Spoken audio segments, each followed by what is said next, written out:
Nada dos veces. Nada sucede dos veces, ni va a suceder. Por eso, sin experiencia, nacemos. En esta escuela del mundo, ni siendo malos alumnos, repetiremos un año, un invierno, un verano. No es el mismo ningún día. No hay dos noches parecidas, igual mirada en los ojos, dos besos que se repitan. Ayer, mientras que tu nombre en voz alta pronunciaban, sentí como si una rosa cayera por la ventana. Ahora que estamos juntos, vuelvo la cara hacia el muro. ¿Rosa? ¿Cómo es la rosa? ¿Como una flor o una piedra? Dime por qué, mala hora, con miedo inútil te mezclas. Eres, y por eso pasas.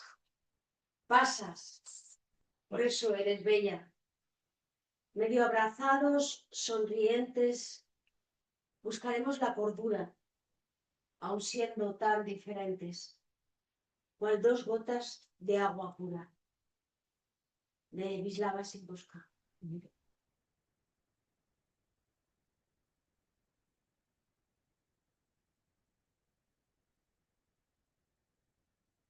Bien. Buenas tardes a todas las personas. No se oye. ¿Cómo? No No sé. se oye. No. No. Buenas tardes a todas las personas que habéis decidido acudir esta tarde a esta presentación del libro. Esperamos que se convierta en un buen encuentro. Y por supuesto también dar las gracias a la librería Meta, que una vez más acoge la presentación de libros de Lierni y Arnoldo. En primer lugar, decir que en el cartel de presentación no estaba incluida Lola López porque no era seguro que pudiese acompañarnos hoy y hemos tenido la suerte de que esté con todos nosotros. Entonces, ella abre la presentación y también la cerrará. Hemos decidido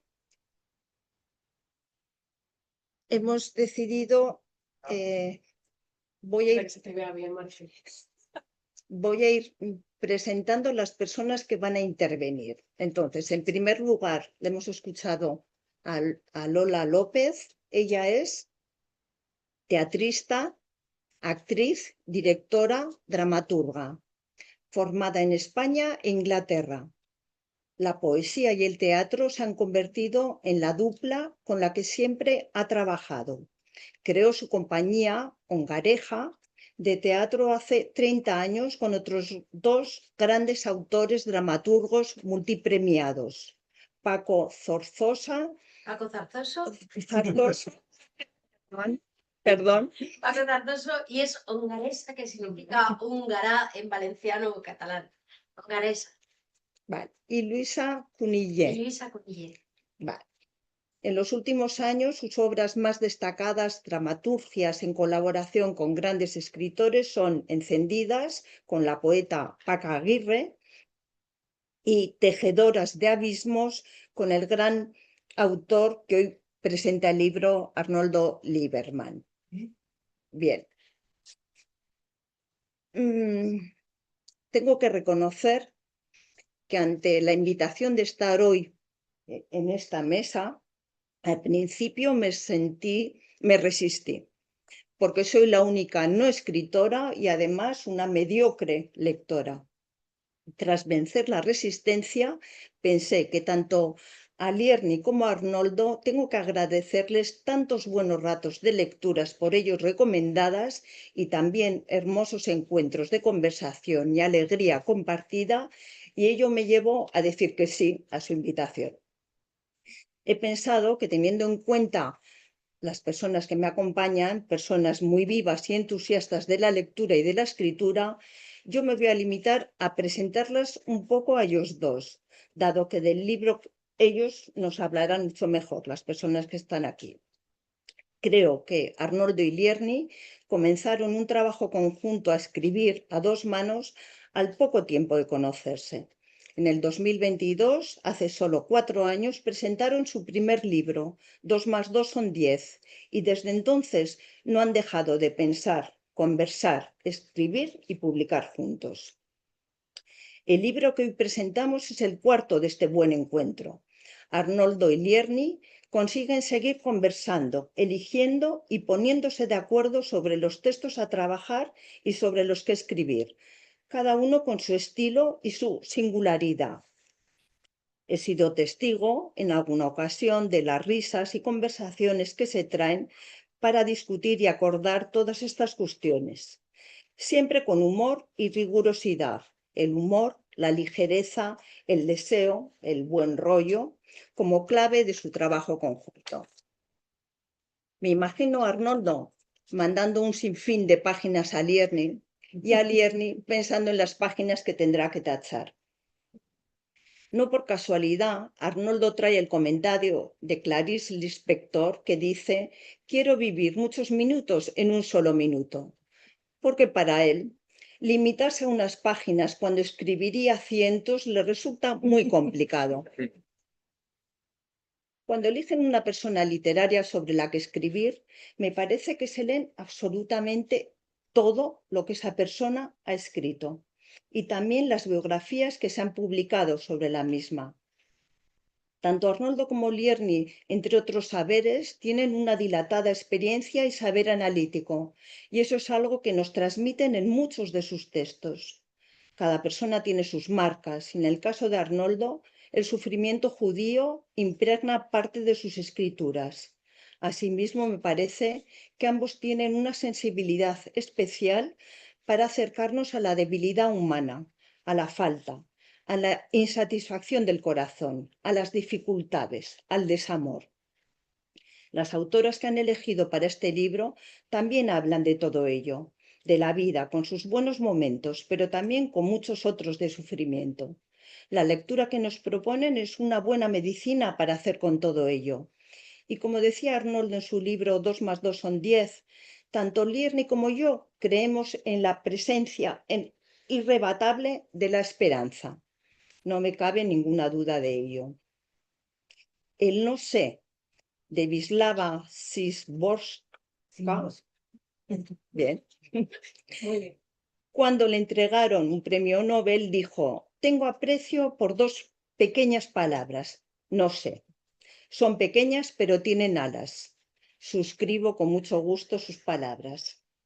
Y también una que hoy ha comentado Lola en un rato que hemos estado, Lola López: con mis agujeros en mi incultura. También la suscribo con gran cariño. Bien.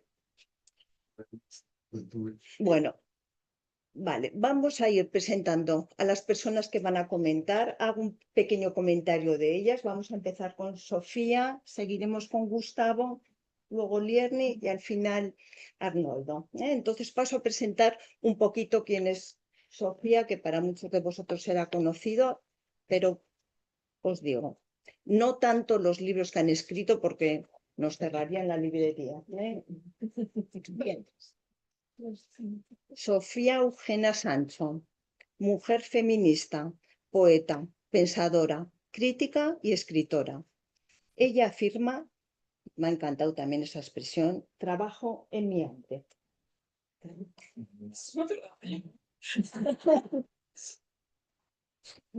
Sofía es doctora en filosofía.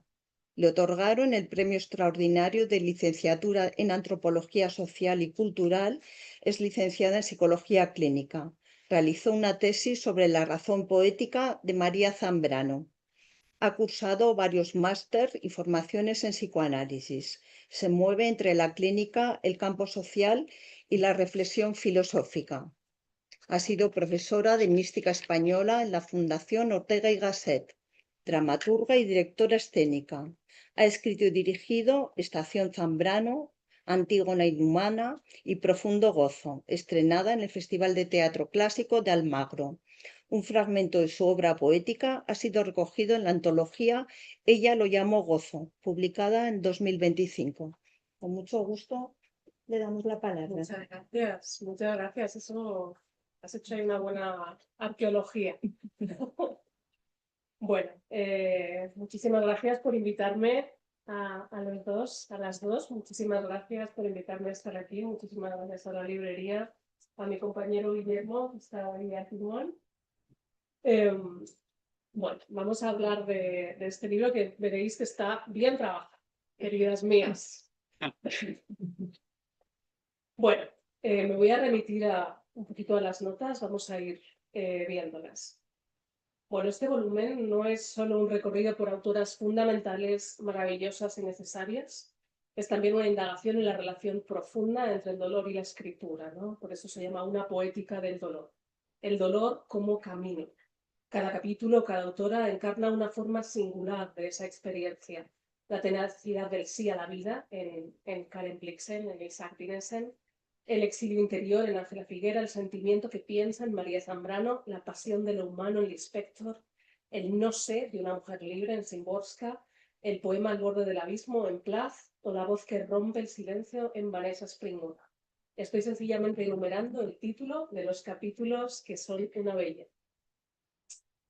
Bueno, en todas ellas late una misma intuición, la pérdida no como clausura, sino como algo que inaugura la palabra. Es en el desarraigo, en la herida, donde esa escritura comienza. Karen Blixen escribe tras perderlo todo, su granja africana, su gran amor. Silvia Plath escribe en el pliegue abismal de una domesticación forzosa. Zambrano desde el exilio que inaugura la razón poética. Szymborska busca comunicar lo indecible, la palabra exacta en la catástrofe. El inspector busca palabras para el desgarro de ese propio desbordamiento animal, como lo llamáis en algún momento. Se trata de hacer morfemas con la materia en el límite, ¿no? En ese límite del lenguaje tan limitado por otro lado. Bueno, a Karen Blixen, por ejemplo, su hermano Thomas, nos lo cuenta Arnoldo, la insta a escribir el dolor. Pero esto puede ser trasladado a todas ellas. Todas escriben el dolor. Lispector, Figuera, Plath, Zambrano, la pérdida, el desarraigo, la escritura, ¿no? ¿Qué hace con esto la escritura? ¿Es necesario padecer para crear? Es algo que viene continuamente a la mente cuando estás leyendo este libro, ¿no? ¿Qué relación hay entre patos y poiesis? Arnoldo, en una de sus serpentinas, que es una preciosa manera de escribir, cuando abre y cierra un excurso, él dice, abro serpentina. Comienza a relatar y luego dice, cierro serpentina. Es una belleza, ya lo veréis. Además es que puedes ver casi cómo se enrolla y se desenrolla, ¿no? Es precioso, ¿verdad? Es una serpentina del lenguaje y me parece una manera muy topológica, querido mío, de hacerlo. Bueno, pues decía que Arnoldo, en una de estas serpentinas, se aventura a afirmar que Karen Blixen, no habría escrito su obra sin su quiebra en África, sin perder la granja, sin perder a su gran amor. Nos dice Arnoldo, la escritura podía servir para levantar acta de la pérdida. Levantar acta de la pérdida. Es una belleza esa expresión. Escribir lo perdido. Más que lo perdido, escribir esa pérdida. Ese hueco, ese contorno que queda, eso que nos han quitado, ¿no? La escritura apareció en su horizonte como un modo de supervivencia tras haberlo perdido todo, nos dirá Liarni. La escritura como modo de supervivencia, pérdida y, sin embargo, lo comentaba Maribel, esperanza. La esperanza que habita también profundamente el libro y el logos de todas estas mujeres. La esperanza que habita en la aurora de María Zambrano.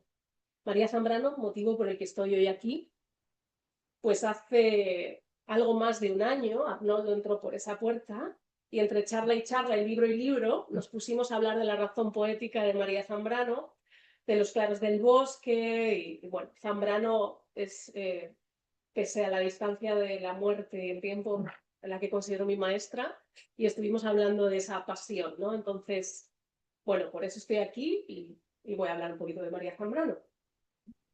Bueno, Zambrano titula De la aurora, hablando de esperanza. al conjunto de textos escritos durante 2 décadas en La Pies, su casita del Monte Jura. Aquí podemos contemplar sin duda esa razón poética, ¿no? O sea, está en todo su esplendor. La aurora fue siempre para ella esa metáfora de aquello que estaba aconteciendo, eso que estaba germinando. La República Española en su momento, el exilio en su momento, el pensamiento y sin duda la escritura en esa aurora. Aquello que germinaba muchas veces detenido en la incompletud histórica, pues no llegaba a devenir del todo. Zambrano retoma una imagen, por supuesto, de Nietzsche, retoma la aurora de Nietzsche. Y en Nietzsche lo que hace en su aurora es combinar al filósofo a estar presente, a tocar el mundo, a hacer algo con lo vivo. Y eso precisamente es lo que hace también Zambrano con esa esperanza, ¿no? Y me parecía muy interesante, abundan mucho en ello ambos en su capítulo sobre Zambrano. Y luego me pareció muy curioso porque un poquito más adelante, más allá de que la influencia de Nietzsche en Zambrano es algo muy claro, un poquito más adelante me llama la atención y me gusta mucho que cuando están hablando del Inspector, Lierney diga que encuentra ecos nietzscheanos en su escritura, en esa exploración de lo vivo, ¿no? También emparentada con Dioniso, ese descenso a los infiernos. No lo había pensado, pero la verdad es que estoy totalmente de acuerdo. Hay algo creo que muy nietzscheano también ahí, en ese desbordamiento animal que es también Lispector, en esa escritura absolutamente descarnada, en cómo relatar ese fluir del río, que es una belleza, ¿no? Bueno, la escritura y el conocimiento de muchas de las escritoras que recorren este libro brota también de ahí, brota de ese fluir, de esa aurora, de ese contacto con lo vivo, de ese dolor, de esa vida que se duele, de esa escritura que se duele, ¿no? En el caso de la poesía de Ángela Figuera, por ejemplo, vemos además que se trata de la creación de lo común, no solo una escritura de lo íntimo, sino es de lo común perdido, porque Figuera siente como propio ese llamado de poetizar el dolor de la guerra, por ejemplo. Tras la guerra civil, Ángela se queda en España, pierde su trabajo como maestra, pierde la vida que habitaba, pierde quién era, y entonces eso es lo que conocemos como exilio interior y es un poco lo que relatan Arnoldo y Lierney, ¿no? Que lo exploran de una manera tan bonita y tan dolorosa también en el capítulo. Y bueno, evidentemente con el exilio interior de Ángela vamos a ese exilio exterior en Zambrano, que bueno, que les repito que es para lo que he sido llamada. Entonces doy un par de pinceladas de Zambrano y continuáis. Arnoldo nos habla de María Zambrano como si de su propia hermana se tratase. Algún día fundaremos la ciudad de los hermanos, escribió ella, ciudad por la que se pasean en estas páginas Machado, Unamuno, Ortega, por supuesto, Miguel Hernández, que es el poeta favorito de Arnoldo, Lezama Lima, San Juan de la Cruz, Santa Teresa. Hay en el libro, bueno, no solo en el capítulo de Zambrano, sino en todos, una abundancia de citas, una abundancia de referencias. Es una belleza, a mí me parece, es precioso. Arnoldo en algún momento lo llama citorrea. Yo lo llamo orgianomia.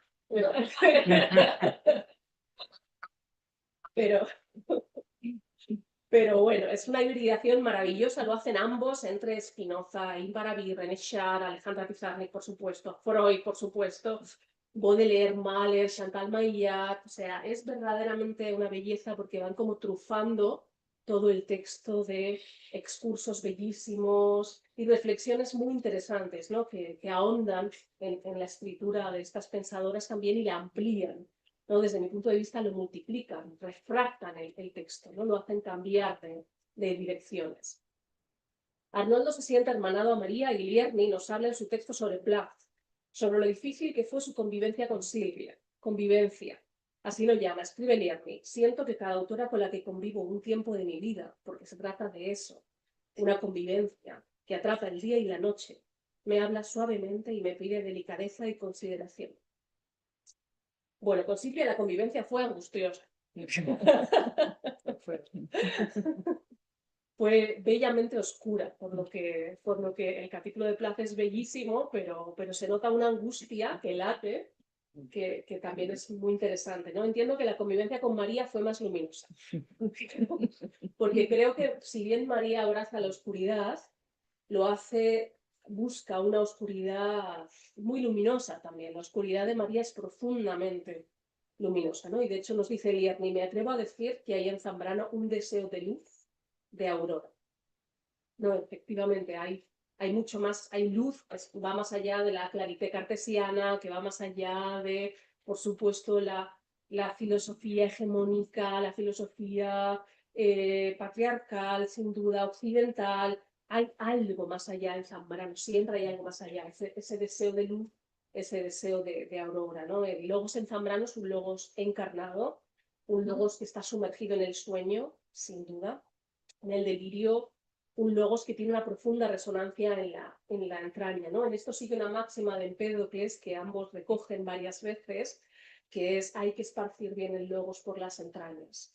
Y bueno, es una belleza, ¿no? Y habláis de ello, además, luego tú, Liarni, hablas de esa relación también con la carne, que es muy, muy interesante porque lo haces dialogar con tu propio libro, con el cuerpo extraño, de esa relación entre la palabra y la carne, entre cómo la filosofía ha rechazado la carne, cómo en Zambrano hay otra relación con esa carne, con esa poesía, precisamente porque el poeta hace otra cosa, ¿no? Y bueno, me parecía una belleza. Bueno, en Zambrano además esta liazón con la carne también se presenta en ese exilio que es muy bonito que Arnoldo relaciona con el propio exilio. Esa parte también es muy bella en cómo habla de ese exilio de María Zambrano que pasó media vida exiliada, con la media vida de Arnoldo también exiliado, y habla de esa orfandad, de esa pérdida de la patria, de la matria, de esa errancia que creo que también transitan todas las autoras de una u otra manera, por supuesto, esa errancia, ese dolor, ese borde y también ese pensamiento a veces un poco insular, esa manera de poder saltar de una cosa a otra que también está muy presente en todas ellas, ¿no? Escribe Arnoldo: por mi identificación y mi propia vida pude entender el exilio como el desarraigo que crea, aquello que hace del exilio manantial de creación, arte de morir que es equivalente a un arte de vivir, por paradójico que pueda parecer. Bueno, es muy bonito, ¿no? Es entender ese exilio como esa brecha por la que emana la creación, por esa brecha por la que emanan las palabras que se vierten en esa partida, ¿no? Bueno, es verdaderamente muy sugerente. Voy terminando, perdonadme. Bueno, es una belleza, ¿no? Hay algo en ese fondo vital, en esa poética que habita ese fondo radical de la vida, que también entronca con lo sagrado. Y hay algo muy interesante que trae Liarni a colación, puesto que le parece que está muy próximo a Poirot, que es una belleza, ¿no? A lo que el poeta Poirot llama la resacralización del mundo. Entiendes que hay una sacralización laica a través de la poesía y que eso tú también lo ves en Zambrano. Me pareció muy interesante, muy bello y un camino muy a explorar, ¿no? Y nos dices: hay para María algo sagrado en la vida misma, en el cuerpo, en el alma, en el bosque, en el alma, una realidad siempre en creación con sus auroras, sus comienzos y finales, un fluir continuo que ha de abordarse a través de una razón poética abierta a dicho movimiento. Esa belleza es María Zambrano, ¿no? Queda muy bellamente recogido en el libro, porque acercarse a María es acercarse a ese temblor, habitar el mismo temblor, o como escribe también Arnoldo: debo reconocerlo, muchas veces no comprendo lo que María quiere decir, pero cuando lo comprendo, cuando su lucidez me roza, me ilumino. Siento la gravidez de su reflexión y el compromiso vertebral de su aposentarse en la vida. Es voz que cuando nos rebasa nos reclama, nos incita al diálogo, nos pregunta. Bueno, en esa lucidez, en ese compromiso, en esa voz, laten también el resto de voces de este volumen, en ese borde, por supuesto, donde habita el dolor, donde habita lo sagrado, y donde se halla esa palabra embriagada, esa palabra entrañada, que todas las poetas sacan de la nada. Allí hallamos, allí haya María, allí haya Silvia, haya Clarice, Irislava y Vanessa, y Ángela y Karen, el consuelo de lo poético.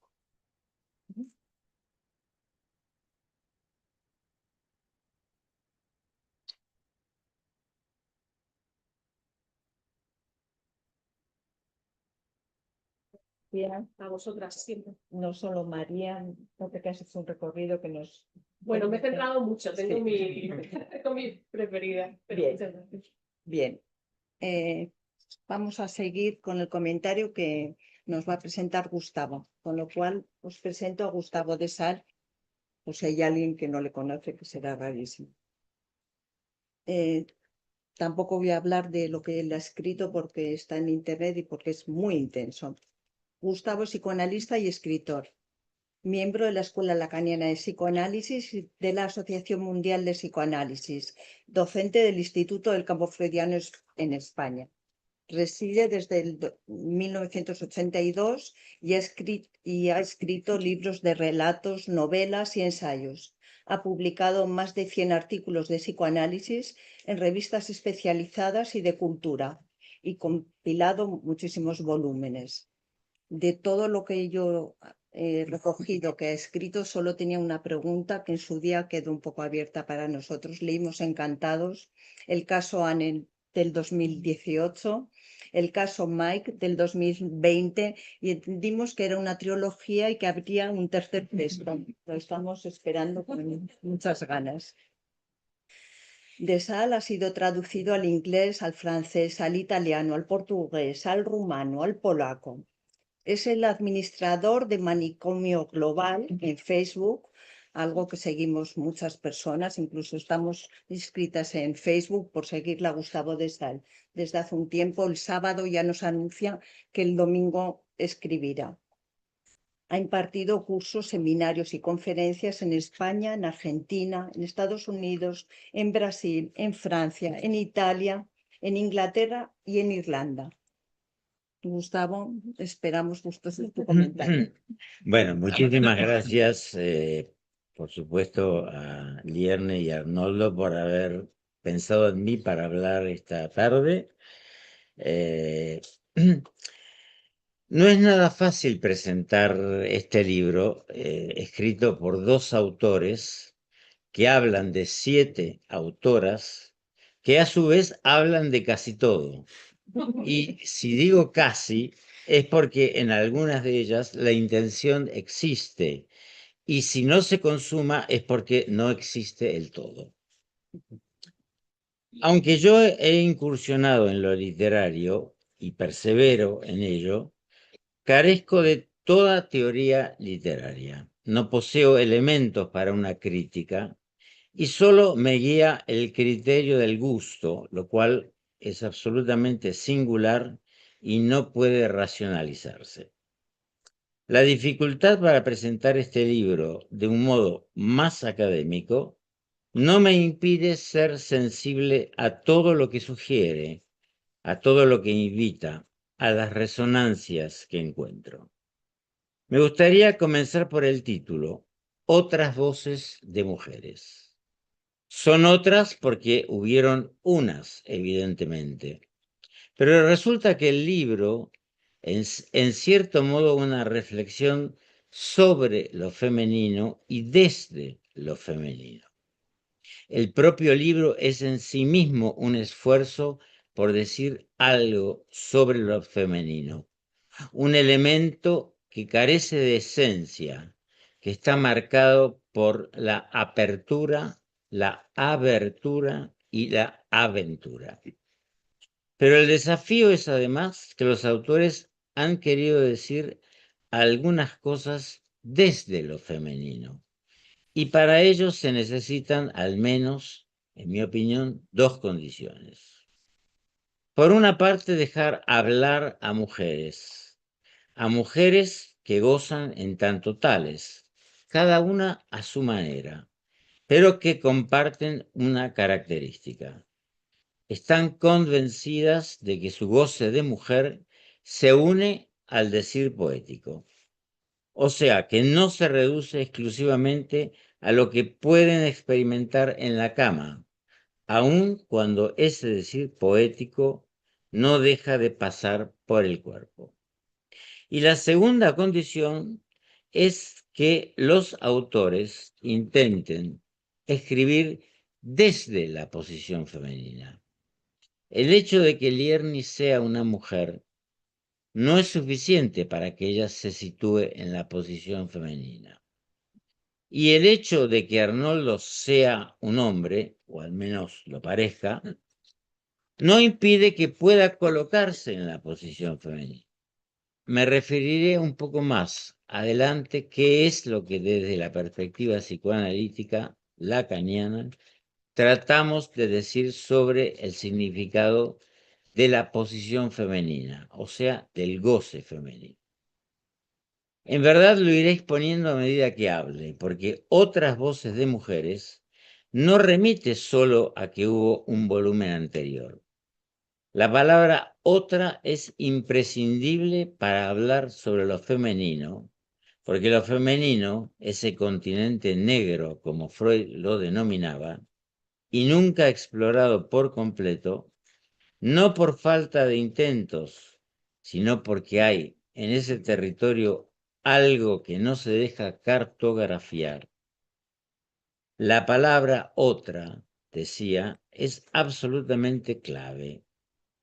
Lo femenino es un nombre para referirse a lo otro, a la otredad, a la experiencia de una mujer que se siente otra respecto de sí misma, como si se desdoblase entre la identidad que puede declarar y la extrañeza que abarca todo el espectro de la alteridad, desde lo ajeno, lo rechazado, la perplejidad, lo irrepresentable, lo oscuro en la luz y lo luminoso de la oscuridad, la verborragia del silencio y el silencio que contiene un discurso infinito.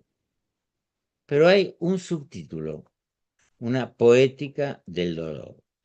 El dolor no es patrimonio exclusivo de lo femenino. Es parte de todo ser hablante que es sexuado y mortal. El dolor es inherente a todo sujeto. Parirás con dolor, le dijo Dios a Eva, pero el hombre no salió mejor parado.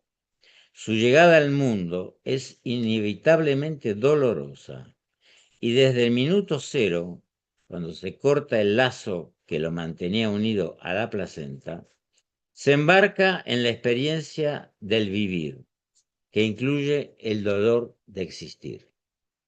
A ese dolor debe añadirse algo que llamamos el sentimiento de la vida, eso que justamente María Zambrano comprendió muy bien, que se puede morir aún estando vivo. Es decir, que no basta el funcionamiento del organismo humano para asegurar que el ser hablante experimente el sentimiento de la vida. Lo vemos en la clínica del melancólico, que expresa de distintas formas su sentimiento de estar excluido de la vida. Hay, al menos en el capítulo 1 y 3, una comunión que de entrada se vuelve evidente. Dos seres enfrascados en la búsqueda de poner palabras a lo inefable. Esa búsqueda será el motor de sus vidas, me refiero a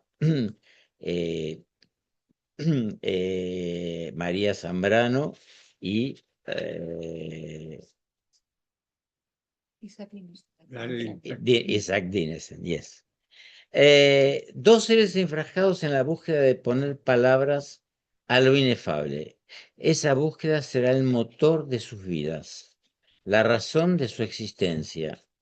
Y en ellas no hay lugar para el fracaso, porque esa búsqueda está condenada a ser fallida, aunque en el trayecto haya producido obras imperecederas. El primer capítulo, dedicado a Isaac Dinesen, se titula La tenacidad del sí a la vida. sin duda, Dinesen fue ejemplo de un ansia de vivir que alcanzó el extremo de la devoración. No por azar contrajo una anorexia nerviosa. En esa pulsión arrebatadora, en esa carrera por agotar todas las posibilidades de la vida, se introdujo una bacteria fatal. No solo la de la sífilis que le contagió su marido, sino su propio y lento deslizamiento hacia la muerte. Su vida fue un duelo que solo encontró fin al morir. Un duelo incesante que desde el punto de vista de los hechos pareció iniciarse con su primera pérdida, la del padre amado, a quien se identificó y tomó de él el amor a la letra. Pero esa pérdida irreparable, no superada, fue precedida por otra, que produjo la infección de la muerte.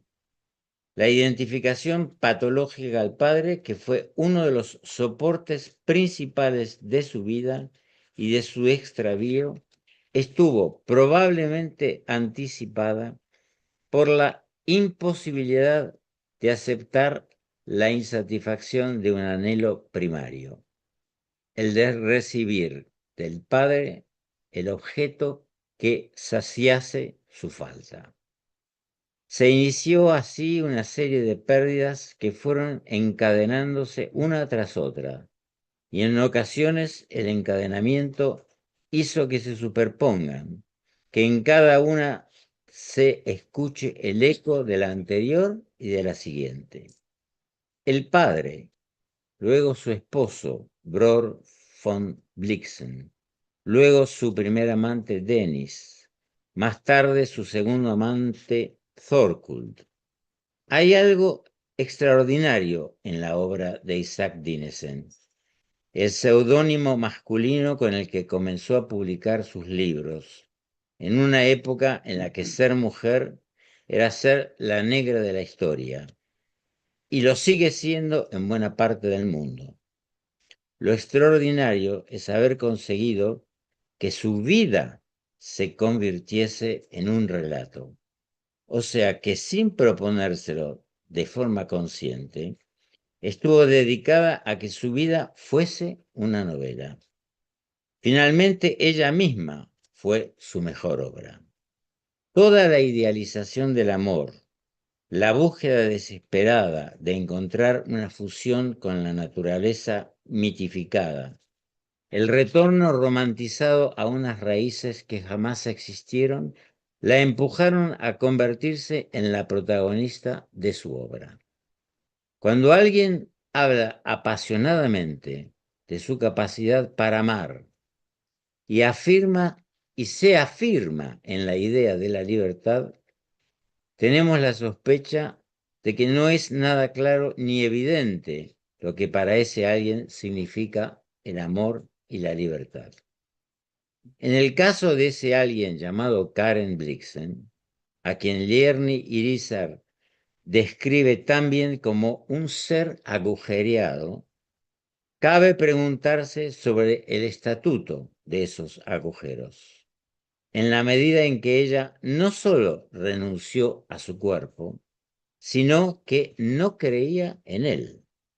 De allí mi curiosidad por entender si esta mujer había encontrado en la escritura un modo de gozar por fuera del cuerpo, un goce que por la vía del amor se transmuta en palabras que forman una cadena tendiente a lo infinito, al desbordamiento y a la locura de ser mujer, o se trata más bien de una psicosis que supo hallar soportes para sostenerse en la vida. Su padre, su criado, su secretaria, su marido, sus amantes, su cafetal ruinoso y, por supuesto, la escritura. Se creía Dios. No sabemos hasta qué punto lo creía, pero su modo megalomaníaco de sentirse viva me hace preguntarme si acaso no era una máscara para ocultar su ser muerto. En cualquier caso, que finalmente la escritura fuese su extraordinario síntoma, es algo que no lo consigue quien quiere, sino quien puede.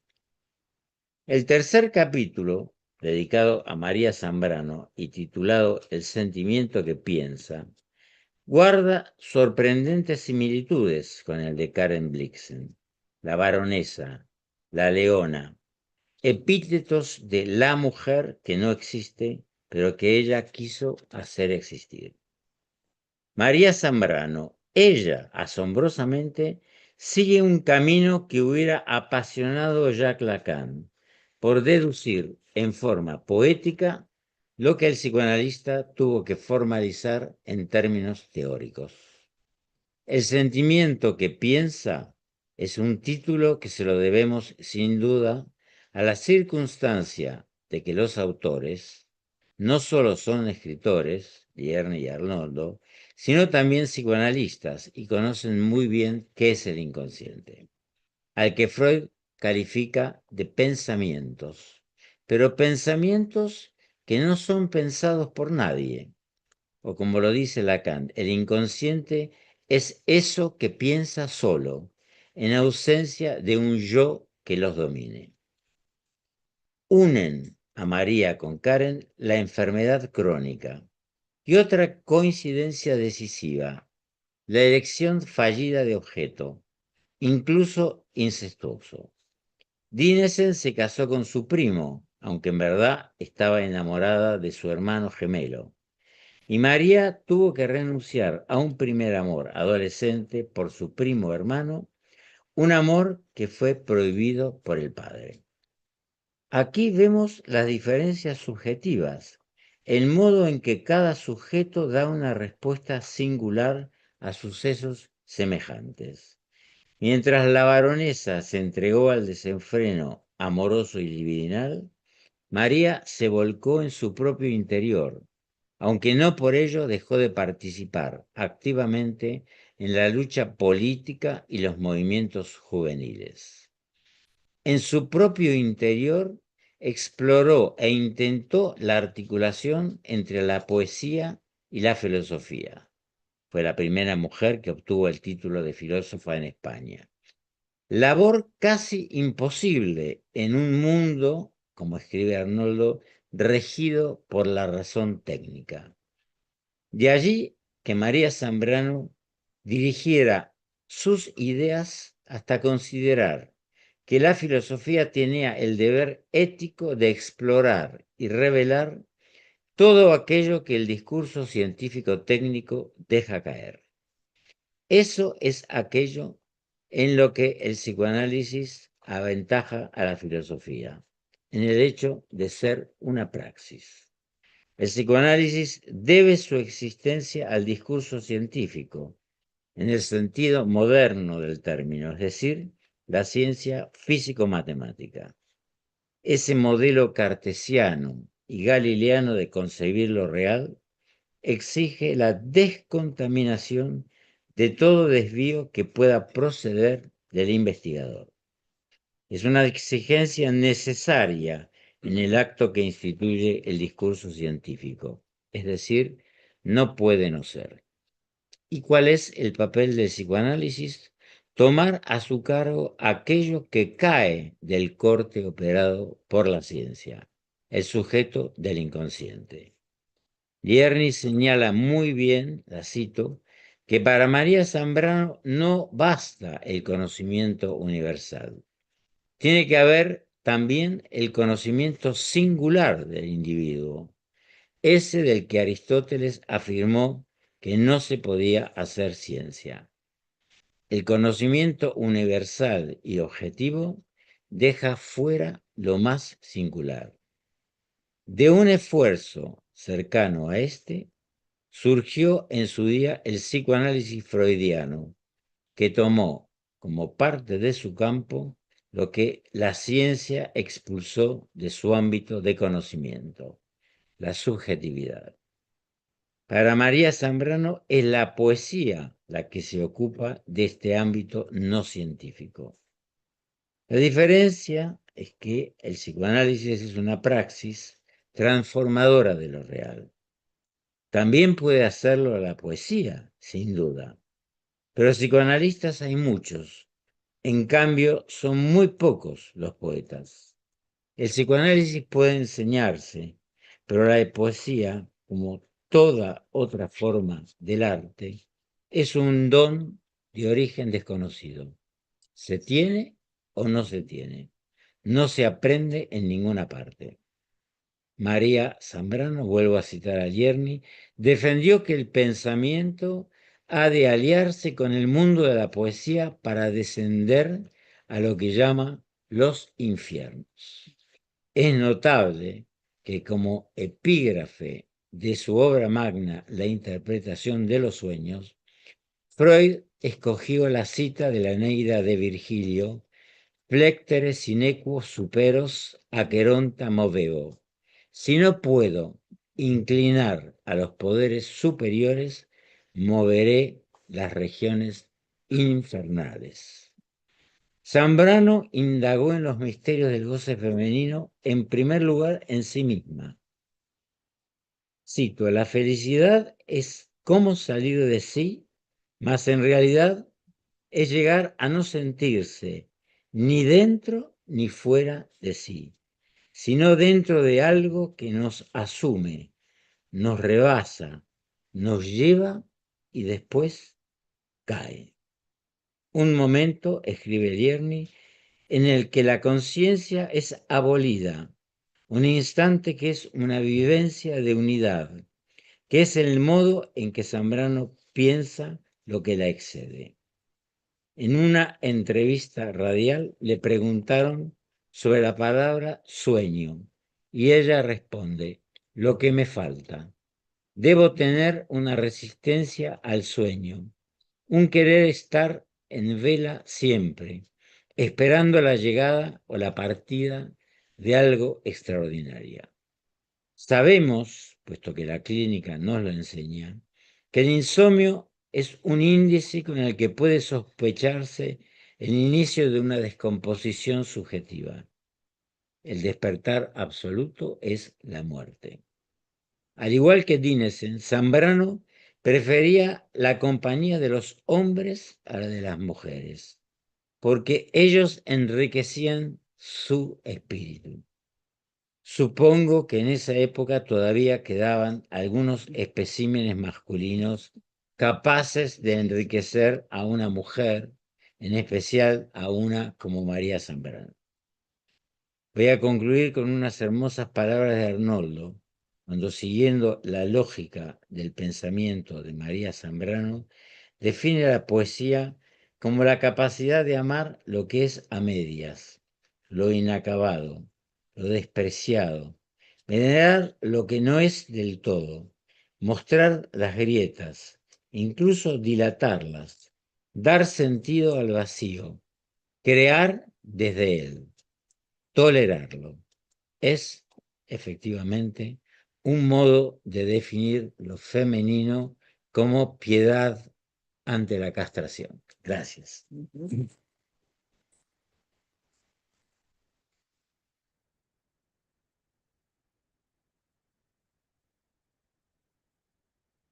Gustavo, vamos a escucharle a Lierni Irizar. Lierni es psicoanalista, doctora en filosofía, escritora y trabajadora social.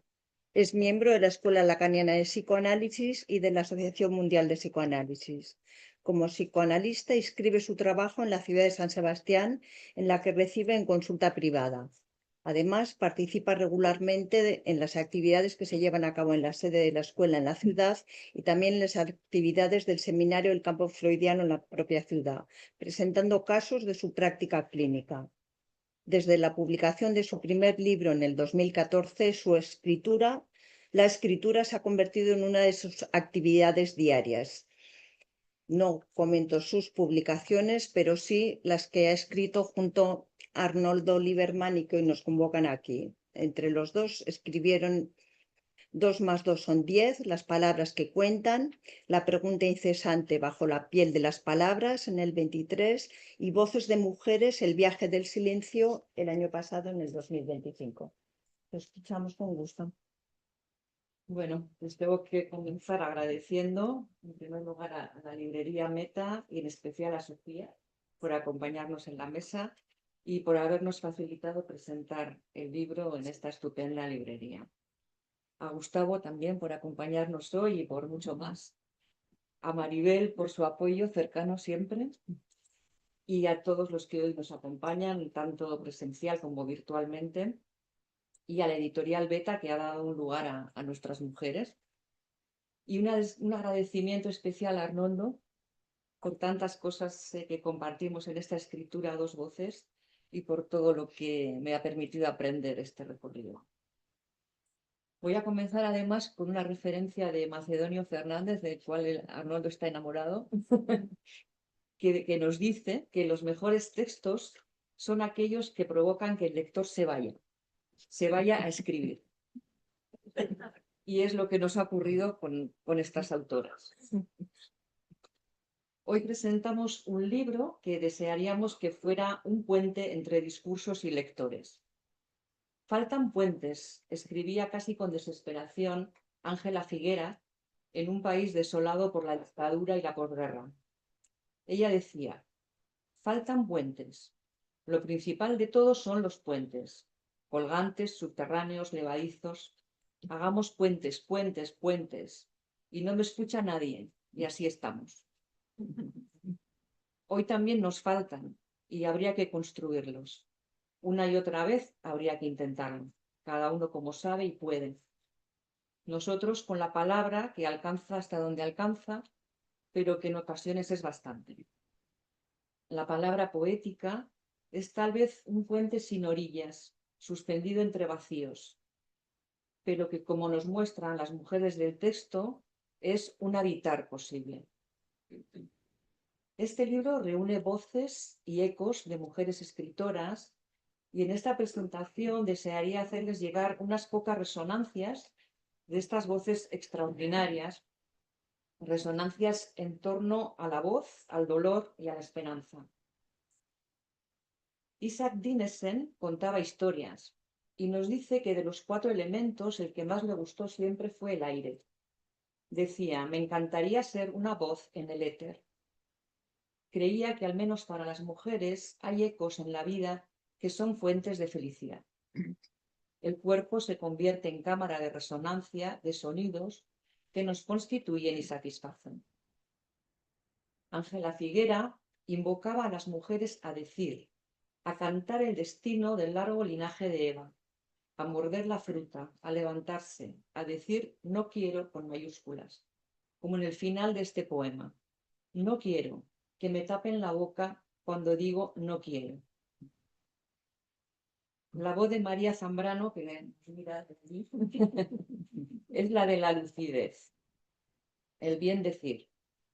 Construí mi texto con algunas frases suyas, como estas extraídas de YouTube, alguna ya ha salido aquí.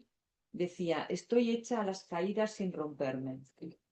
Decía también, palabras con sustancia, esas son las que echo de menos, como si a la palabra la hubieran pelado y la hubieran dejado sin interés.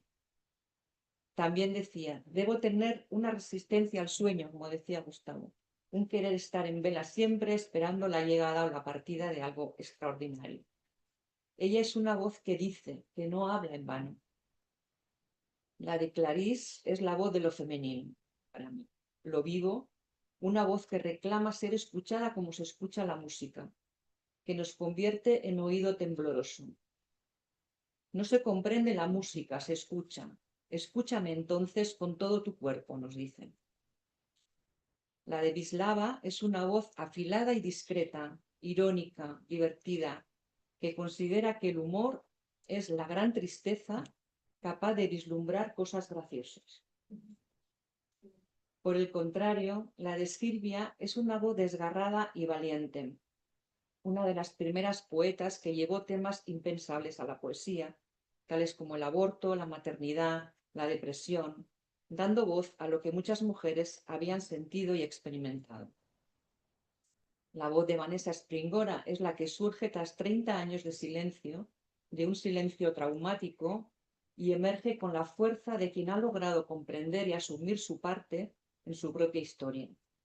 Una voz directa y sobria que nos atrapa. Ellas supieron hacer del dolor escritura, como nos decía Sofía, una verdadera poética del dolor. Isaac Dinesen se hizo escritora cuando lo perdió todo y nos enseñó que se puede soportar el dolor si se lo pone en una historia o se cuenta una historia de él. Quizá el psicoanálisis le da la razón. Ella supo hacer un tejido de historias a partir de su pérdida. Ángela Figuera cantó el dolor de las mujeres, el de su época, el del semejante, cuando decía: poned atención, un corazón solitario no es un corazón. O cuando afirmaba: no todo mi dolor está en mi herida. Creo que no se puede decir mejor. María Zambrano hizo del dolor filosofía y poesía, y pensó y supo que la angustia es indispensable en nuestra vida. Dolor y angustia nos dice que hoy se confunden con una enfermedad, hecho ante el que nos recuerda que solo se puede nacer fuera del paraíso. Eso también es maravilloso. Clarice, que nos lleva en cada texto a lo indecible que solo nos será dado a través del lenguaje, esa mujer a la que solo lo imposible le importa, nos habla del dolor y el coraje. Nos recuerda que la vida es un puñetazo en el estómago y ella responde escribiendo. Wisława canta el dolor discreto, la fragilidad, como cuando escriben. Volvió, no dijo nada, se tapó la cabeza con una manta, se acurrucó. Cuarentón, pero no en ese momento. Está, pero como se está en el vientre de la madre, envuelto en 7 pieles, en protectora oscuridad. Mañana pronunciará una conferencia sobre la homeostasis, aplicada a la cosmonáutica metagaláctica. Por ahora, hecho un ovillo, duerme. Y nos muestra en sus poemas que el humor puede ser un modo de saber hacer con el dolor. Silvia Plath convivió estrechamente con el dolor y su formación y escritura fueron un tratamiento de su fragilidad. Crear, vida y obra fueron causa de felicidad a pesar de su precoz desaparición. Ella decía: mi felicidad viene de haber arrancado un pedazo de mi vida, un pedazo de dolor y belleza, y haberlo transformado en palabras escritas a máquina en un folio. Ella puso a trabajar el dolor, como decía Francisca Aguirre, y siempre nos recuerda a Lola. También lo hizo Vanessa Springora, apropiándose de su historia de abandono y abuso. Al releerme en estos textos, como decía también Sofía, encuentro una insistente invocación a la esperanza que me lleva a pensar que muchas veces he de estar a punto de perderla y por eso necesito convocarla una y otra vez. Y creo que también nuestras escritoras la toman de alguna manera como referencia. La esperanza de Karen Blixen viene en forma de relato breve, de esas historias maravillosas que ella cuenta. Un viejo mandarín chino entregó al joven emperador un anillo y le dijo: a este anillo le he añadido una inscripción que vuestra majestad quizá encuentre útil. Es para leerla en momentos de peligro, duda y derrota. Es para leerla también en momentos de conquista, triunfo y gloria. La inscripción decía: también esto pasará. Para Ángela, la esperanza es el nacimiento, y cree que cuando nace un ser humano huele a pan recién cocido. Florecen rosas, los muertos llegan a verle y las madres sienten calor en su regazo. Como planteo en el texto, quizá es cosa de mujeres creer en lo que nace, en los nuevos comienzos. María Zambrano piensa que es el dolor el que produce la esperanza, más cuanto más sufrimos, y nos lanza el mayor de los retos. Nos dice: atrévete a esperar, no hay nada que comprometa tanto. Afirma que así como el psicoanálisis freudiano busca liberar el deseo, Le parece extraño que no haya surgido un método orientado a liberar la esperanza, que puede transformar en viviente, nos dice, un corazón de piedra.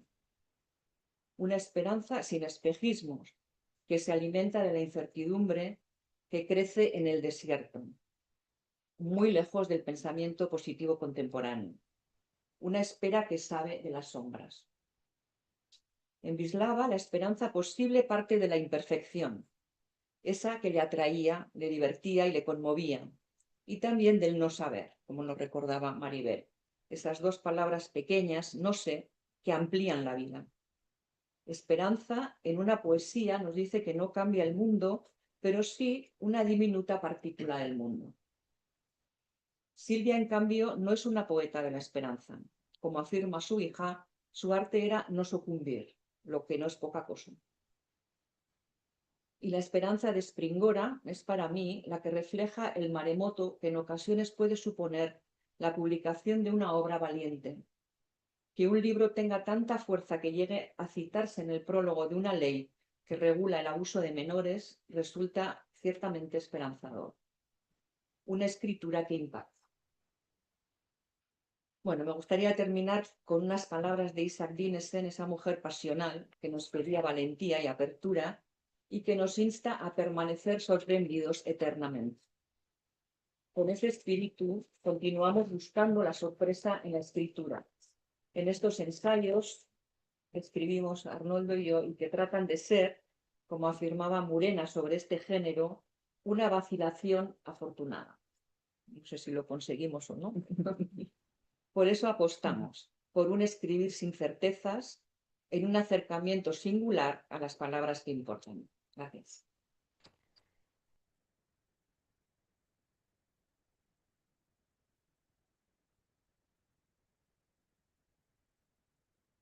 Gracias, Lierni. Pasamos a la última intervención de Arnoldo. Le voy a presentar. Arnoldo Lieberman, autor de libros, médico, psicoanalista, escritor, poeta. Nacido en Argentina, reside en Madrid desde 1976. Se licenció en la Facultad de Medicina en la Universidad de Buenos Aires y posteriormente se formó como psicoanalista en la Escuela Inglesa de Melanie Klein. En 1976, Lieberman se exilió a España como consecuencia del golpe de Estado en Argentina. Eligió Madrid porque allí vivían dos escritores íntimos amigos suyos, Francisca Aguirre y Félix Grande. Comenzó a desarrollar su ejercicio profesional como psicoanalista en la práctica privada en Buenos Aires y posteriormente en Madrid siguió desarrollándola. Colabora habitualmente impartiendo conferencias en el Centro de Psicoterapia Ágora Relacional. Ha sido asesor cultural de la Fundación Lírica del Teatro Real de Madrid, así como miembro del Consejo Asesor de la Fundación Hispano-Judía. Es asiduo autor de programas escritos y conferencias en el Auditorio Nacional y en el Teatro Real de Madrid y ha participado en programas y conferencias en el Teatro Liceo de Barcelona. Lieberman colabora habitualmente en diversas publicaciones con ensayos sobre temas psicológicos y artísticos. Como decimos, tiene una amplísima escritura fácilmente localizable. Ha escrito también monólogos para el teatro. Su última obra, sobre mujeres excepcionales en el mundo de la vida y el arte del siglo XX, titulada Tejedoras de abismos, ha sido una obra dirigida y representada por Lola López en diferentes teatros nacionales y de Argentina. Arnoldo, encantados te escuchamos. Gracias. Primero quiero aclarar algo. Yo no soy un fanático de Macedonio Fernández. He dicho enamorado, no fanático. Primero porque en una reunión donde estamos hablando de mujeres aparezco yo fanático de un hombre. No, Macedonio Fernández es una figura fundamental, pero también es fundamental Alejandra Pizarnik, o es fundamental María Zambrano, o es fundamental Marguerite Duras.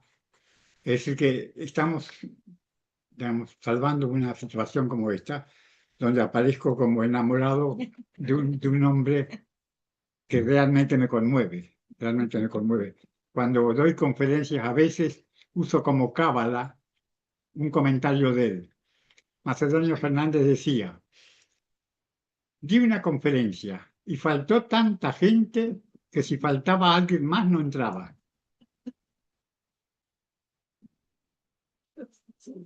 Les hago 4 citas para pensar juntos y asociar libremente. Primera, la palabra encierra en su estética una ética. Juan Ángel Vela del Campo. Segunda, cuando llegué a España, hace estos 50 años, tuve mi primer encuentro con don Federico Sopeña, sacerdote musicólogo que descubrió a Gustav Mahler para los melómanos de España. Me invitó a almorzar un cocido en Larry. Y ese día me dijo: Arnoldo, todos tenemos una corchea en la sangre y ella es absolutamente específica y nuestra. Cuídala. Comento esto porque más tarde me tropecé con estas palabras. Los seres humanos, Señor, llevan la música dentro de la sangre, porque los pueblos tienen su forma de sentir el tiempo y la música es solamente eso, el sonido del tiempo de cada persona.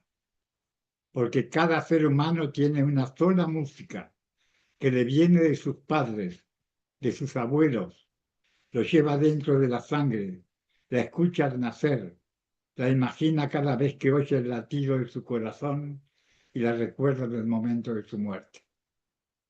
Antonio Elio Brailovsky, autor de Identidad. En ese mismo libro dice: la filosofía no está para dar respuestas, sino para hacer preguntas. Tercero, yo soy una mentira que dice una verdad. Jean Cocteau. Y cuarto, una de Lierny, que ella sospecha que no la escribió, pero la escribió ella, que dice: cuando la pregunta se ahonda, el pecho queda herido. Buenas tardes. Se me ocurrieron 2 inicios de exposición para esta tarde. Cualquiera de los 2 deberá cumplir con mi deseo de ser ameno. Busqué en el diccionario de la Real Academia qué significa ameno y dice divertido, interesante. Busqué entonces interesante y decía divertido, menos. Busqué divertido y decía menos, interesante. Es evidente que a Kafka no lo inventaron los checos. Dicen que lo importante es no cómo comienza, sino cómo termina. Así que tranquilos, lo mejor está dentro de 15 minutos. En el momento en que aplaudan, no porque les gustó, sino porque ya finalicé. Ustedes, digamos respetuosamente el público, saben que el ser humano es muchas veces un terráqueo que tiene que habérselas todos los días con Dios, en el caso de que sea creyente, o con la contingencia o la necesidad en la convivencia con los demás, y en el caso de no habitar ninguna trascendencia.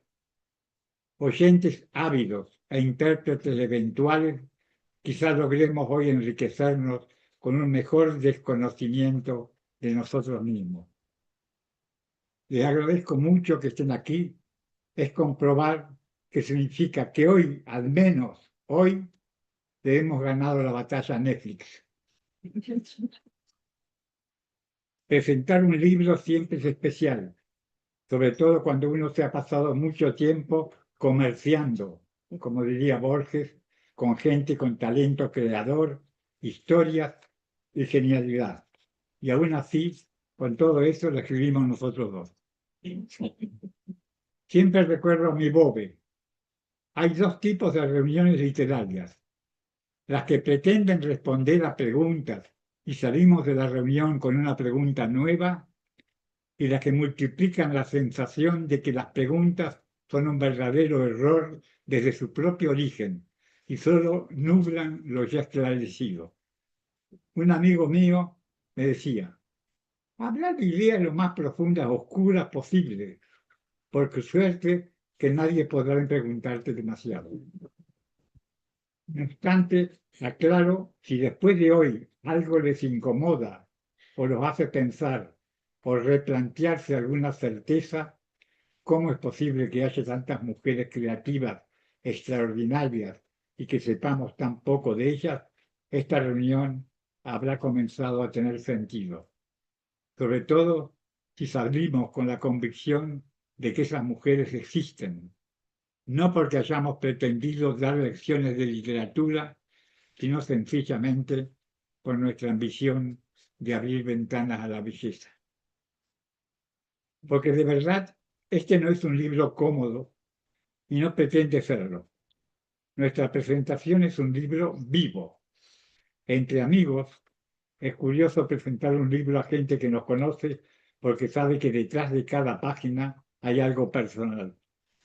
Así que con Lierne no solo compartimos un texto con ustedes, sino una parte de nosotros mismos. Justamente la que nos ha llevado hasta aquí, pretendiendo que a raíz de lo que decimos, ustedes no se duerman, sino que se despierten. Aunque corrijo un poco, que en algún momento sienten que no han enterado de algo, no se preocupen, los autores tampoco. Trataré de ser breve, aunque mi tendencia casi orgánica, visceral, como sabe el viernes, es extenderme más de la cuenta. No por el afán de una exhaustividad imposible, sino porque, como nos sucede a muchos, nunca me doy por satisfecho. Cuando estoy acompañado de gente querida, me dan ganas de decir cosas que siento, de huir de lo telegráfico y hablarles del corazón, de expresarme por lo menos desde esas dos vertientes que pensé. Mi Bobe, amiga de los juegos enigmáticos, siempre me decía, decir es nada y sed. Se trata de corcheas y de palabras en las que el otro siempre está. Cuando se habla, hay siempre alguien que está enfrente. Lo aprendí. Como aprendí a que, como decía ella, se hace muy bien la quiniela del domingo después de haber leído el periódico del lunes. Y aunque somos seres desesperadamente insuficientes, como dice Zygmunt Bauman, el gran sociólogo que fue amigo de Gustavo, deberíamos estar atentos a lo desconocido que llama a nuestra puerta, a la percepción inédita de las cosas, a aquello siempre nuevo que nos enriquece. El corazón, si podría pensar, se detendría, decía Dabove recordando a Pessoa. El otro comienzo. Pensé que para esta tarde podría comenzar así. ¿Te gustó el Principito? No lo he leído. ¿No te gustó el Principito? No sé, se me hizo pesado. ¿Te gustó el Principito? Claro, ¿cómo podía no gustarme? Tras esas respuestas siempre se inicia una original complicidad, como si la humanidad estuviera dividida entre los que sueñan con la boa que se ha tragado un elefante y los que no son capaces de imaginar un elefante dentro de una boa. Lierne y yo somos de la primera ralea y apostamos por el animal metafísico, como nos llama Schopenhauer. Marcel Proust, que mucho sabía de animales metafísicos, aconsejaba agotar todas las palabras que designan un objeto, aunque sean en varias páginas. Por ejemplo, eso lo llamaba retórica. Usó 40 páginas para decir que tenía sueño, 50 páginas para llamar a un taxi. Por eso las mujeres de las que nos ocupamos en este libro no se terminan nunca, porque siempre falta algo que decir, y porque lo dicen jugándose la vida. Siempre hay más preguntas que respuestas, pero cada interrogante no es solo una inquietud, sino un volcán. La palabra cargada de afecto que dice más de lo que dice y que, como señalaría Alejandra Pizarnik, dice de otro modo. Al decir de otro modo, incluye algo no dicho del todo. Siempre queda un queda por decir. A eso lo llamamos enigma. En las mujeres de este libro, sufrir fue conocer. Conocer fue crear palabras. La palabra fue revelar. Y revelar fue subvivir. Se trata finalmente, como lo dice Walter Benjamin, de esa pared que está ahí en nuestra librería. Hay que saber perderse. poner en suspenso los mandatos de la retórica y los prejuicios anacrónicos, y caminar a descubrir sin miedo lo desconocido, esa errancia que conmueve sin mapas ni guías. En Argentina tenemos una expresión muy linda hablando de andar el camino. Dicen, llegué de pura chiripa, de pura carambola. Lo que el sabio sefardí Shen-Tov aconsejaba. Nunca preguntes el camino a quien lo conoce, porque no podría perderte. Nuestro querido José Jiménez Lozano decía que el alma hay que guardarla en el armario. Que el armario de estas mujeres hemos acudido Lierne y yo para que vuelvan a vivir una segunda vida cuantas veces sea necesario. Dicho con absoluta moderación, Lierne y yo somos psicoanalistas, lo que no tiene que ver con saber, sino con ayudar a sostener el lugar del desconocimiento. Abrir un espacio para indagar donde nadie sabe nada, ni el paciente ni el analista del supuesto saber. ¿Qué es la inspiración si no es el desbarajuste de lo habitual, ese ámbito desconocido que nos lleva al ordinario, del ordinario a lo extraordinario, de lo usual a lo excepcional, de lo conocido a lo desconocido? Una requisa donde el espíritu tiene el poder de despertar palabras en un intercambio participativo, vívido y creativo. A eso aspiramos. No solo lo que decimos, sino aquello que creemos que decimos, e incluso aquello que habíamos deseado decir. Claro, con aquellos y aquellas que lo han sabido decir mucho mejor que nosotros. Se trata del amor a la sabiduría, tanto como de la sabiduría del amor, como decía Allen Finkelkraut. A tratar de hacer la pregunta antes que sea demasiado tarde. Con Lierne hemos optado por una pequeña verdad personal, por preferir preguntas que no pueden ser respondidas a respuestas que no pueden ser cuestionadas. No demostrar nuestra fragilidad intelectual, que sin duda existe, sino empecinarnos en dibujar los mejores interrogantes posibles que nos permitan saber cada día un poco más. Esa es la manera de diagramar nuestro psicograma, es decir, nuestra capacidad de interrogación. Lo que podemos decir no es más que la punta del iceberg de lo que no logramos decir, pero es nuestro decir. A veces ni siquiera nosotros sabemos lo que no pudimos decir, pero sabemos que intentamos expresar lo universal a través de lo particular, lo eterno a través de lo fugaz, la totalidad a través de lo fragmentario, y en este caso, nuestras escritoras preferidas a través de la devoción. Otro amigo, en aquellos años de las palabras veneradas y los creadores venerables, me dijo que algo que no he olvidado. Me dijo, 1 es menos que 1, 2 más que 2. Lierne y yo somos un par que busca ser impar, no por nuestra capacidad de enfatizar palabras que dentro de sus limitaciones será lo que sea, sino porque apunta como regocijo compartido, repertorio de guiños, complicidades, implicación, chanchucho, como decían en mi pueblo, con la finalidad de formar un texto lo más coherente posible, aunque a veces la coherencia sea un mal artificio más que una convicción. A veces cultivamos el abismo, esa resaca después de haber dinamitado lo obvio, es decir, preguntarnos quiénes somos y poder reconocer fragmentariamente los rasgos distintivos de la época que nos ha tocado vivir. Quizás nuestra actitud tenga algo de outsider, tomar ideas prestadas como si fueran nuestras y tomar nuestras ideas como pertenecientes a benditos maestros y sentir que hemos inventado una nueva palabra, plagio. Pero nuestro canon es expresar nuestra voz y lo más lejos posible de los alcanforados textos pegados a la cátedra. En estas circunstancias y en esta efervescencia, Lierne y yo nos sentimos no tramposos o confusos simuladores, sino devotos hechizados seres sinceramente emocionados, y ese sentimiento es que nos reúne para dar testimonio con 7 mujeres excepcionales y sus sorprendentes vaivenes.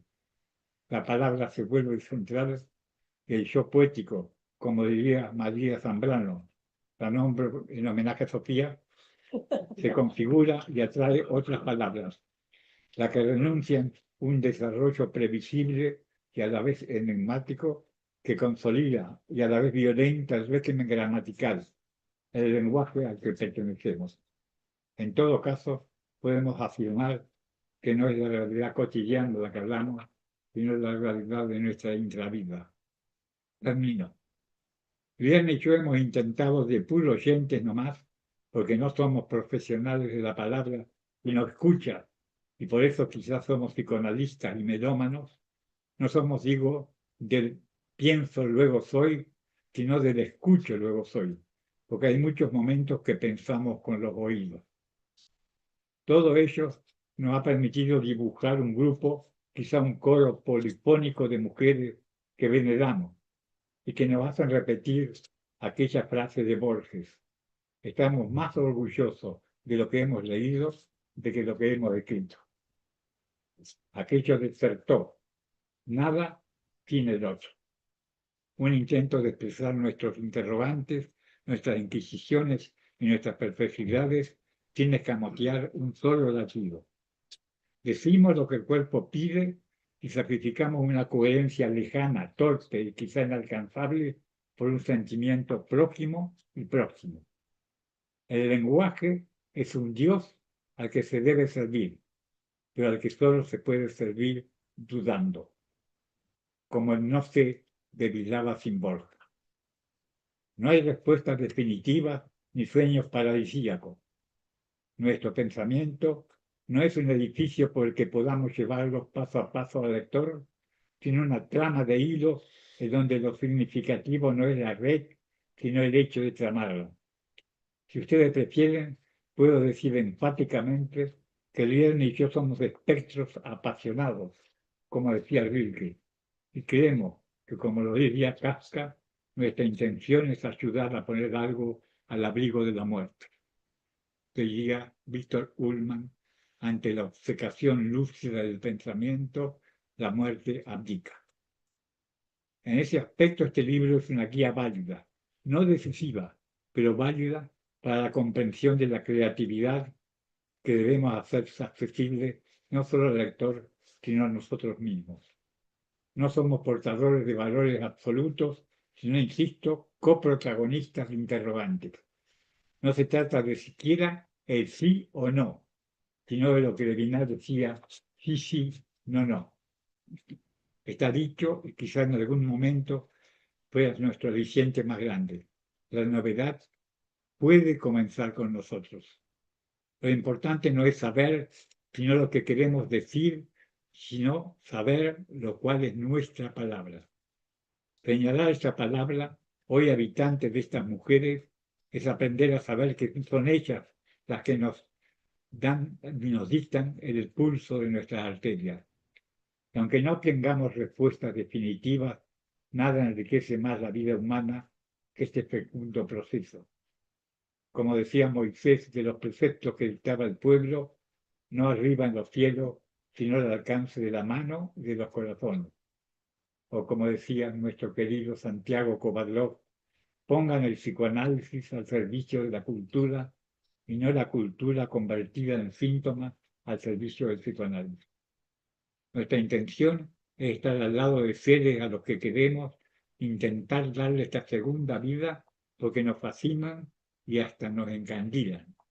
Es decir, darle vida a la vida en un texto donde aspiramos a conjugar las intuiciones del asombro, el temblor del curioso y la reflexión del científico, con pasión y con razón. El arte de pensar es la pasión puesta al servicio del entendimiento. Borges decía: el ejercicio pleno de la cordialidad. Vale decir, desarrollar las dotes comprensivas y racionales mediante el don del arrobo y el encantamiento. Queremos con Lierne ser capaces de articular lo más deseado con lo más temido, lo hallado con lo perdido, lo irremediable errancia y la sonora redención. En ese camino seguiremos mientras el cuerpo aguante, abrir siempre una puerta para el otro. La nuestra queda abierta. Muchas gracias.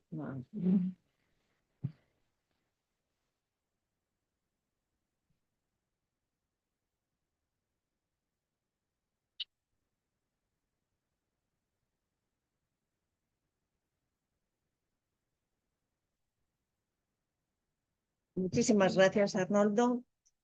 Vamos a cerrar con un poema. Lo dejo a que lo explique Lola. De Ángela Figuera. Ángela Figuera. Sin llave. Me tienes y soy tuya. Tan cerca uno del otro como la carne de los huesos. Tan cerca uno del otro y a menudo tan lejos. Tú me dices a veces que me encuentras cerrada, como de piedra dura, como envuelta en secretos, impasible, remota, y tú quisieras tuya la llave del misterio. Si no la tiene nadie, no hay llave, ni yo misma la tengo.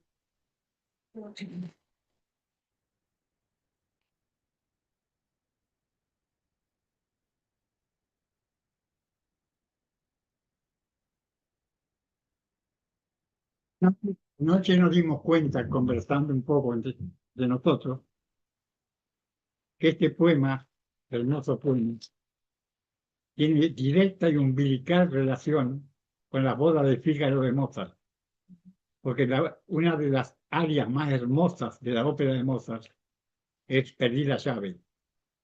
Y son 8 minutos de un área absolutamente única en la historia de la música. Anoche hablando la relacionamos, y creo que tiene relación con el poema que acaba de leer ahora. Hay que decir que Liebknecht y a la mujer de Lot desenfosca y no le ha dejado. No le ha dejado, quería este. No me gustan las mujeres convertidas en sal. Bueno, estupendo. Gracias. Gracias a todos.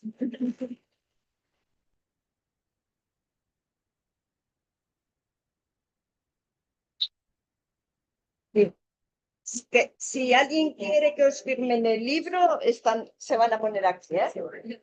Al trabajo.